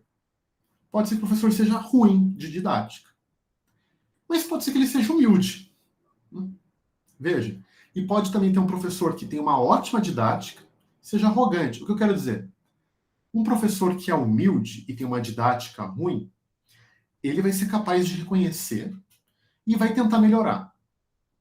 Se ele vai conseguir, isso não dá para determinar, mas ele vai tentar melhorar. Por quê? Porque o intelectualmente humilde é aquele que se preocupa com a aquisição e transmissão dos bens intelectuais. Um professor é aquele que está exatamente na posição de transmitir conhecimento para os seus alunos. Se ele está sendo incapaz de fazer isso, ele vai tentar melhorar. Dá para ter certeza que ele vai conseguir? Não. E se ele não conseguir, isso faz dele ser menos humilde? Talvez não. Pode ser que ele tente, mas coitado. Ele é ruim, não sei lá, né? Não consiga. Ele só vai ser alguém com uma má didática. Ele não necessariamente vai ter um problema de caráter intelectual. Mas é uma boa questão. Deixa eu ver agora da Ângela, né? Você acha que a revelação do processo pessoal de aquisição do conhecimento fornecido no curso de uma aula parece ser uma contribui para a verdadeira identidade intelectual? Boa pergunta, né? Ô, Ângela, tenta me explicar o que você quer dizer com revelação do processo pessoal. O que você quer dizer com isso? Eu penso assim, desde você falar do seu background, né, da sua história, de como você pesquisa, entendeu? Do processo passo a passo, onde você chegou ali, porque às vezes as pessoas sempre trazem o conhecimento já pronto e jogam assim, então, né? Tá entendendo? Entendi. Olha, boa questão. Boa questão mesmo, porque eu pego um caso bem particular. Eu diria que depende um pouco, né? Depende da situação. Então, eu acho que você tem razão no seguinte. O humilde intelectual, ele está preocupado vamos supor exatamente, um professor ou alguém que vai dar uma palestra, um sermão, ele está nessa posição. Se ele for humilde, ele tem uma preocupação genuína de que aquele conteúdo que ele tem chegue aos seus ouvintes. Certo? Então, sem dúvida, ele vai pensar modos de aumentar a chance dos outros entenderem. E conseguir fazer as coisas de modo passo a passo, dando o contexto que você colocou aí, né? Falar do background, isso ajuda. Agora, depende da situação. Sei lá, imagina que você vai num simpósio, eu participei há 2 semanas atrás de um simpósio de filosofia analítica. E tinha as apresentações. Cada pesquisador tinha 20 minutos para apresentar o seu tópico. Você está num ambiente de especialistas. Você está num ambiente que você tem pouco tempo para apresentar a sua tese. Você não pode ficar gastando tempo com background, entendeu? Então você espera que quem está naquele lugar, tal, você não vai ter tempo, você vai ter que chegar direto no bruto e passar. E é o modo apropriado para aquele ambiente. Agora vamos supor que esse mesmo pesquisador seja convidado para ir numa escola de ensino médio apresentar para os alunos aquela pesquisa. Se ele usar exatamente a mesma linguagem, o mesmo jeito para aquele público, ele vai falhar. Agora tem outros elementos, né? Vou dar um exemplo pessoal. Uma coisa muito boa que eu poderia ter feito para essa aula hoje com vocês seria ter traduzido os meus slides, certo? Se eu fizesse isso, teria ajudado. Eu não fiz. Eu posso não ter feito por vários motivos. Posso ter sido arrogante. Eu quero mostrar para todo mundo que eu sei inglês. Mas pode ser por outro motivo. Pode ser que eu não tenha tido tempo. Eu digo que foi isso, né? Mas, assim, se eu pudesse, teria sido um exercício para melhorar a minha apresentação. Colocado na linguagem que eu usei, com certeza. Só para dar um exemplo para você, de que acho que você tem uma boa intuição, de que o humilde ele vai pensar sempre em mecanismos de facilitar a transmissão do conhecimento. Mas, ao mesmo tempo, a gente tem que lembrar que existem vários outros fatores que estão em jogo também. Contexto, situação, tal, que podem, às vezes, desempenhar um papel para que o expositor não faça aquilo do jeito mais ideal possível. Mas é uma boa questão. Davi, com certeza, tá? Perfeito. Existe uma intelectualidade em saber usar as redes sociais, uma intelectualidade em formação. O que a gente vê como mídias sociais é uma coisa nova, uma coisa que se transforma muito rápida, que a maioria das pessoas não tem uma sabedoria para utilizar. Poucas, né? E é engraçado, às vezes você conhece umas pessoas que são extremamente caridosas, sábias no trato pessoal, mas na internet são o oposto. São o oposto. Você tem razão.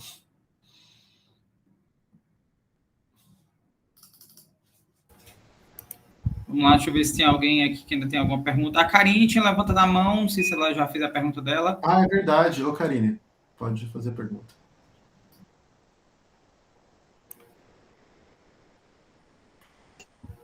Oi, eu levantei a mão realmente, mas agora acho que eu não consegui, que a Roberta está um pouco agitadinha aqui. Vamos ver, vou tentar. Na verdade, queria...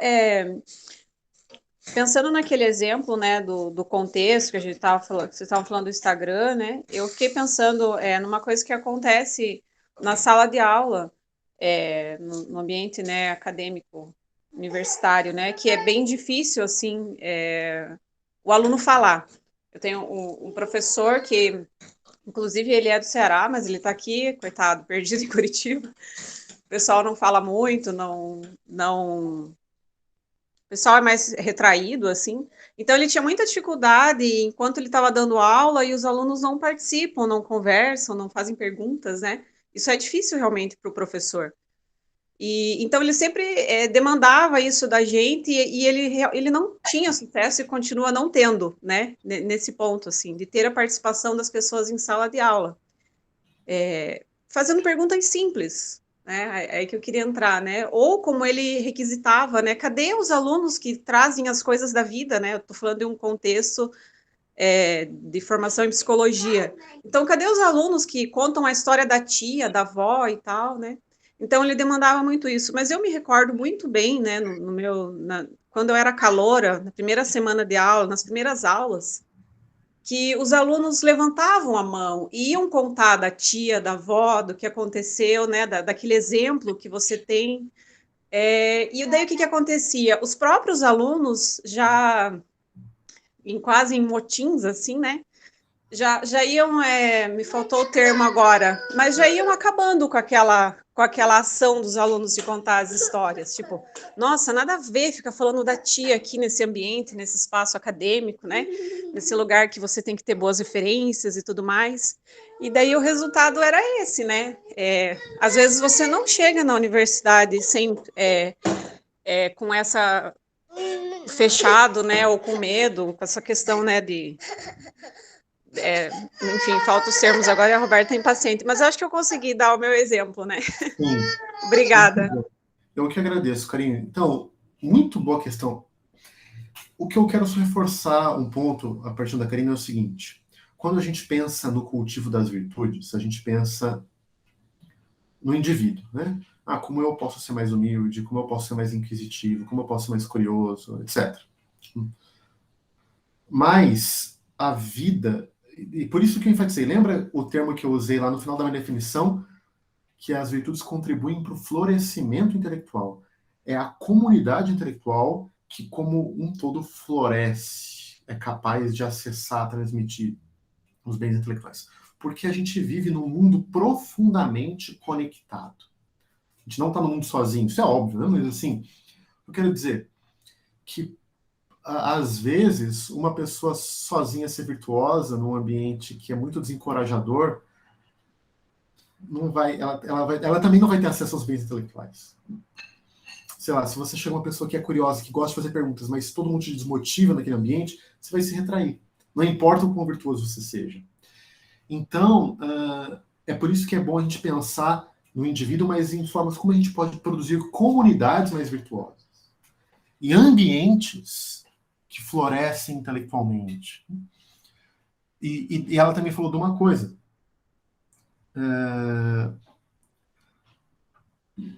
De que não adianta o professor, né? Assim, claro, o professor ele tem uma responsabilidade maior, mas a gente precisa falar das virtudes dos alunos. Cara, eu que dou muita aula, às vezes você fica 2 horas e ninguém fala nada, meu, é desesperador. Daí tá todo mundo com a câmera fechada, você faz uma pergunta, ninguém fala um A. Você fala, meu Deus, eu tô falando com a tela ou tem alguém aí? Daí você acaba a aula, ninguém faz nenhuma pergunta. Você fala, será que alguém? Todo mundo tá no Twitter, foi todo mundo tomar banho, eu tô aqui, preparei uma aula e é horrível. Né? Então, assim, a gente precisa pensar nas virtudes ou elementos que os alunos precisam demonstrar. Isso é muito importante. Então, bons pontos, viu, Karina? Acho que você levantou 2 pontos. Pessoal, eu vou responder a pergunta da Ângela, que é uma boa pergunta, mas depois eu preciso sair, se vocês não se importarem, tá bom? Que eu tenho um outro compromisso agora, meio-dia. A Ângela perguntou, cadê aqui? Eu só sei que nada sei. Só sei que nada sei, e o fato de saber isso me coloca em vantagem sobre aqueles que acham sobre alguma coisa? Sócrates. Marcelo, o que você acha da frase? Só sei que nada sei. Muito bem, né? Então, deixa eu falar algumas coisas para vocês. É um dos famosos adágios socráticos. Sócrates, na sua busca pelo conhecimento, no seu descontentamento com a situação de Atenas, com a hipocrisia que os seus co-cidadãos viviam, na busca que a elite ateniense via por honra e por dinheiro, e estava descontente com isso. Foi lá para Delfos e recebeu o oráculo de que ele, Sócrates, era o mais sábio dos homens. Não é possível. Não é possível que eu seja mais sábio dos homens, né? Porque eu não sei nada. Como eu sou mais sábio, eu não sei nada. Daí ele conta isso, né? Platão conta isso na Apologia de Sócrates. Ele vai lá primeiro conversar, eu não lembro a ordem, mas ele conversar com os poetas. Os poetas sabem tantas coisas. Só que os poetas, eles acham que eles sabem tudo. Eles não sabem tudo, não sabem. Então, não serve. Deixa para os artesãos, que produzem coisas belas e maravilhosas, né? Polar, calar, em grego. Muitas e belas coisas. E vai lá e conversa com os artesãos, eles acham que sabem das coisas, mas eles não sabem da verdade das coisas. Então, o que ele descobre? Ele fala, bom, todo mundo acha que sabe. E ninguém sabe nada. Eu não sei, mas pelo menos eu sei que eu não sei. Então agora eu entendo o oráculo, porque todo mundo aí, não sabendo, acha que sabe, e eu, não sabendo, sei que eu não sei. Então eu tenho pelo menos um conhecimento, eu tenho um conhecimento. Eu tenho um conhecimento de que eu não sei. Então isso me coloca como mais sábio dos homens. Então, é interessante. Agora veja, gente, só alguns comentários sobre essa história socrática. Sócrates, ele sabia várias coisas. E ele sabia disso. Não é que ele não sabia nada. O Sócrates, ele está fazendo uma pergunta sobre uma coisa específica, que é mais ou menos assim. É um conhecimento específico, que é qual é o melhor modo de viver? Qual é a vida que vale a pena ser vivida? Ou, como Pierre Hadot fala, qual é a verdadeira arte de viver? Ele fala, eu não sei. Eu não sei. E ele vai ver se os outros sabem. Os outros acham que sabem. Os outros sabem. Mas ele fala, eles não sabem também. Eles não sabem a arte de viver. É claro que os artesãos sabem produzir um monte de coisa bonita. Claro que os poetas sabem escrever poesias. E por aí vai. Mas eles não sabem a arte de viver. Eles não sabem viver a vida de verdade. Eles acham que sabem. Eu reconheço a minha ignorância, né? Tanto que na literatura a gente chama da profissão de ignorância socrática. O reconhecimento da própria ignorância. Então, veja. Existe em Sócrates uma humildade. E não só em Sócrates, em Platão, né? Porque Platão, ele não retrata suas teses como proposições. Ele retrata suas teses em forma de diálogos, em que há conversa, há debate. Olha que modo elegante e humilde de colocar suas ideias, como um diálogo. E um diálogo que eu convido os outros a participarem desse diálogo. Não falando assim, é isso, segue, ponto final. Tem alguém que era maravilhoso, muito mais que Platão nisso, que era um tal de Jesus Cristo, né? Que também convidava os outros para participar de uma comunidade, ensinava através de parábolas, convidava os outros a pensarem sobre as questões. Agora tem uma questão, é claro que Sócrates ele tinha alguma intuição do modo de vida que valia a pena ser vivido. Ele não tinha o conhecimento final, tá? Então veja, para os gregos, falar que eu sei o que conheço é um tipo de certeza indubitável final. Isso que é conhecimento.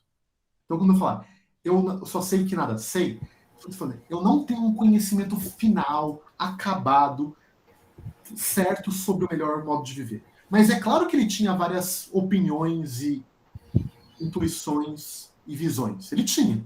Tanto que ele buscava essa vida, que era a vida do filósofo, a vida filosófica, e tentava contribuir em Atenas. Era uma vida coletiva. Ele saía conversando com o pessoal, por quê? Porque ele queria fazer a sua comunidade parar de se preocupar tanto com dinheiro, com fama, etc., e se preocupar com a sabedoria. O que é o filósofo, senão aquele que ama a sabedoria? Que organiza os seus amores, não em torno de amar a honra, amar a vitória, amar o dinheiro, mas amar a própria sabedoria. E era isso que ele estava tentando causar um impacto em Atenas. E causou.